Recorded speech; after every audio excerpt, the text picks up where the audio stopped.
안녕하세요. 채불꽃입니다. 피로란 하루 동안 에너지를 소모하고 느끼는 자연스러운 증상입니다. 사실상 피로는 휴식을 취하면 해소되어야 합니다. 그러나 만성 피로 증상이 지속되고 있다면 피로를 온전히 해소하고 있지 못하고 있다는 것을 인지해야 합니다. 잠을 충분히 잤는데도 몸이 무겁고 피곤한 날이면 보통 수면 부족을 원인으로 떠올리기 쉽습니다. 하지만 잠을 제대로 못 잤을 때만 피곤한 것은 아닙니다. 활기를 복돋우기 위해 해야 할 일을 하지 않았거나 하지 말아야 할 일을 했을 때도 쉽게 피곤해집니다. 오늘 전해드릴 이야기, 자도 피곤한 이유. 첫 번째는 수면 무호흡증입니다. 우선 잠을 충분히 자는 것 같은데도 피곤한 사람들은 수면 무호흡증이 아닌지 의심해봐야 합니다. 수면 무호흡증은 자는 동안 숨을 멈추게 하기 때문에 순간적으로 잠에서 깨도록 만들지만 정작 당사자는 알아차리지 못하는 경우가 많습니다. 수면 무호흡증이 의심되는 사람 대부분의 경우 과체중 또는 비만을 가지고 있습니다. 수면 무호흡증이 있다면 체중 감량과 금연, 증상이 지속된다면 이비인후과 내원하는 것이 좋습니다. 두 번째는 철분 부족입니다. 여성의 피로는 철분 부족으로 인한 빈혈과 관계가 깊습니다. 피로의 모든 원인이 빈혈은 아니겠지만 상당수 연관이 있습니다. 여성은 남성보다 빈혈에 쉽게 노출되는 생물학적, 환경적 요인을 갖고 있으며 빈혈에 걸리면 어지러움과 피로에 시달리게 됩니다. 철분 부족 증상은 연령별로 상이합니다. 10에서 20대의 경우 지나친 다이어트나 채식주의의 습관으로 인해 철분 결핍 빈혈이 나타나며 30에서 40대의 경우 여성은 자궁근종과 자궁폴립 등의 질환으로 인해 월경 시 지나치게 많은 양으로 빈혈이 발생합니다. 특히 임산부의 경우 철분이 많은 음식을 복용해 태아와 산모에게 빈혈 증상이 없도록 유의해야 합니다. 50대 이상은 위장 등 신체적 기능이 저하되고 활동량이 줄면서 영양 결핍성 빈혈이 나타날 수 있습니다. 체내에 철분이 부족해지면 짜증이 나고 집중력이 떨어지며 활동이 부진해집니다. 살코기, 강낭콩, 달걀, 두부,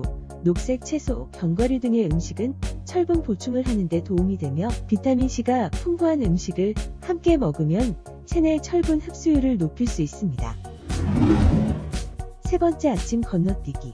음식은 체내에 주입하는 연료입니다. 특히 아침 식사는 신진대사를 가동시키기 위해 몸에 시동을 거는 일입니다. 따라서 아침을 거르게 되면 하루를 비실비실하게 시작할 수밖에 없습니다. 장기간 아침 식사를 거르면 심장마비 위험이 높아진다는 연구 결과가 있습니다. 미국 아이오와 대학 연구팀은 심장질환 병력이 없는 40세 이상 6,550명을 대상으로 18년간의 건강 데이터를 분석한 결과 아침에 식사하지 않는 사람은 심장마비가 일어날 가능성이 최대 87%에 달했습니다.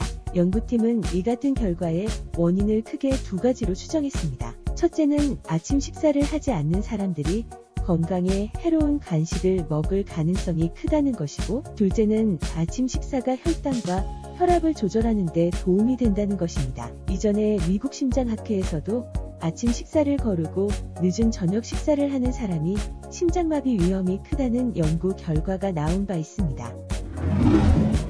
네 번째, 수분 섭취 부족. 우리 몸은 60에서 70%가 물로 이루어져 있습니다. 수분이 조금만 부족해도 몸에 여러 증상이 생기는데 수분이 3에서 4% 정도 부족해지면 어지럼증, 피로감, 변비 등을 잘 겪게 됩니다. 혈액은 90% 이상이 수분으로 이루어져 있는데 몸속 물이 부족하면 혈액량이 줄어듭니다. 이는 혈압 저하로 이어져 어지럼증을 유발할 수 있으며 몸속의 필수 아미노산이 세포 곳곳에 잘 전달돼야 신진대사가 활발해져 피로감을 잘 느끼지 않는데 이 필수 아미노산을 운반하는 게 체내 수분입니다. 이 때문에 수분이 부족하면 피로감을 잘 느끼게 됩니다. 커피, 녹차 같은 음료를 많이 마시는 것도 만성탈수 원인 중 하나이며 음식 종류에 상관없이 한 끼 식사의 80%가 수분인데 끼니를 거르면 그만큼 수분 섭취량이 줄어들게 됩니다. 만일 입마름, 피로감 같은 증상이 있으면서 소변이 진한 노란색이라면 만성탈수를 의심해야 하며 이때는 하루에 총 2리터의 물을 수시로 나눠서 마시는 것이 좋습니다. 평소 별다른 이유 없이 자주 피곤하다는 느낌이 든다면 물 마시는 양을 늘려보는 것이 좋습니다. 5번째, 운동 부족. 기운이 없고 나른한 날에는 운동까지 하면 더욱 피곤해질 것이라는 생각 때문에 운동을 생략합니다. 하지만 운동은 오히려 활기를 되찾는 데 도움을 줍니다. 미국 조지아 대학교 연구팀은 앉아서 생활하는 시간이 긴 사람들을 대상으로 일주일에 3일씩 가벼운 운동을 하도록 했습니다. 그 결과 실험 참가자들의 피로도가 줄어들고 이전보다 활기찬 생활을 하는 모습을 보인 것으로 나타났습니다. 정기적인 운동은 체력을 보강하고 심혈관 시스템을 효율적으로 작동하도록 도와 신체 각 조직으로 산소와 영양분이 원활하게 공급되도록 만들기 때문입니다. 6번째, 잠들기 전 음주. 잠자리에 들기 전 가볍게 마시는 와인 한 잔은 깊은 수면을 취할 수 있는 자장가처럼 생각합니다. 하지만 사실상 알코올은 진정 효과를 가져오는 중추신경계의 기능을 저하시켜 오히려 잠을 방해하는 역할을 합니다. 전문가들은 술을 마시고자 한다면 최소한 잠들기 3시간에서 4시간 전에 마셔야 한다고 말합니다. 7번째, 우울증. 많은 사람들이 우울증은 감정적인 변화만을 불러온다고 생각하지만 실제로는 신체의 변화를 불러오기도 합니다. 피로, 두통, 식욕 저하 등이 대표적인 신체적 변화입니다. 우울증은 치료 가능한 질병입니다. 피로와 우울한 감정이 2주 이상 지속된다면 병원을 찾아 상담받도록 해야 합니다. 8번째, 갑상선 기능 저하증. 갑상선 기능 저하증은 이를테면 잘 돌아가지 않는 보일러로 비유할 수 있습니다. 에너지와 열을 생성하는 갑상선 호르몬이 너무 적게 분비되는 탓에 대사 속도가 떨어져서 추위를 많이 타고 기운과 의욕이 없게 되며 잘 먹지 않아도 몸이 붓고 체중이 증가합니다. 또한 갑상선이 기능을 제대로 하지 못하는 기능 저하증에 걸리면 몸이 무겁고 피로감을 느낄 수 있습니다. 갑상선 기능 검사에서 기능 저하증으로 확인된다면 의사의 진료 후 갑상선 호르몬 합성제를 복용하는 것으로 회복할 수 있습니다. 9번째, 당뇨병.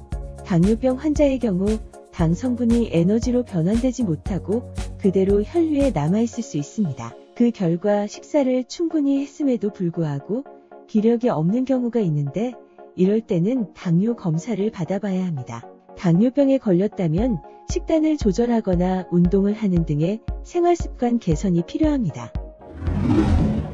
10번째는 나쁜 자세입니다. 누워서 TV 보기, 다리 꼬기, 한쪽 다리만 힘주고 서 있기, 무거운 가방 한쪽으로만 내기, 한 방향으로만 자기, 양반다리 하기, 쪼그려 앉기, 하이힐 신기, 바지 뒷주머니에 지갑이나 휴대전화 넣기, 한쪽 허리만 쓰는 운동하기 등이 나쁜 자세입니다. 이런 자세는 척추의 본래 형태와 대칭을 깨뜨립니다. 나쁜 자세를 취하면 처음에는 근육과 인대가 긴장하는 것으로 끝나지만 3에서 6개월 이상 계속되면 척추 관절 등이 틀어질 수 있습니다. 나쁜 자세가 계속되면 근육은 불균형한 몸을 복원시키기 위해 과도한 에너지를 씁니다. 또한 혈액순환도 잘 안됩니다. 이 과정에서 피로감을 느낄 수 있습니다. 자세가 구부정하면 뒷목 근육이 과도하게 긴장을 하는데 뒷목이 뻐근하면 두통이나 피로감을 느끼게 됩니다.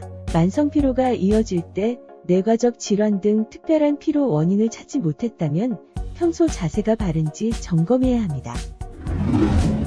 11번째로는 암이 생겨도 피로감이 높아집니다. 피로 증상이 갑자기 나타나면서 처음부터 일상생활에 영향을 줄 정도로 매우 심한 경우가 있습니다. 시간이 지나면서 점점 더 심해지고 지속될 경우 반드시 의사의 진찰을 받고 원인 질환을 찾아야 합니다. 좋지 않은 생활습관에 의한 단순 피로 증상이 아닐 가능성이 높기 때문입니다. 대장암이나 간암 등 암이 진행되면 피로감과 함께 체중 감소가 공통적으로 나타납니다. 이와 함께 혈변이나 통증 등 암의 특성별 증상이 동반됩니다. 따라서 특별한 이유 없이 만성 피로가 지속될 경우 암을 의심하면 조기 발견에 도움이 될 수 있습니다. 피로를 없애기 위해서는 규칙적이고 균형 잡힌 식생활, 피곤하지 않을 정도의 점진적이고 꾸준한 운동이 필요합니다.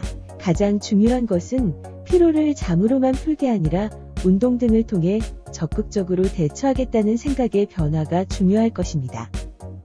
건강의 차이가 곧 인생의 차이다. 시청해주셔서 감사합니다. 행복한 하루 되시길 바랍니다.